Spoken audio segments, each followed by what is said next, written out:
Welcome to Rustbuster's installation guide for Ford's 2004 to 2008 F-150. Before we begin, if you're uncomfortable with any of the processes listed in this guide, we strongly suggest you seek the work of a professional.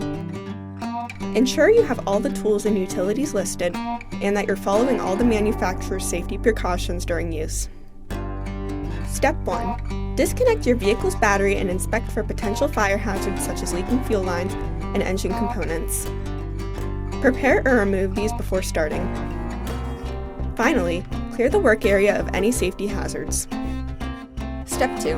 Remove or lift your cab out of the way. Remove your cab mount bushing. Cut off the front cab mount and any obstructions in the work area. Then, grind the frame free of rust and debris, revealing bare metal. Spray the work area with a weld-through primer to help prevent against rust development. Step 3. Take your replacement front cab mount and hold it up to the silhouette where your factory mount was originally located.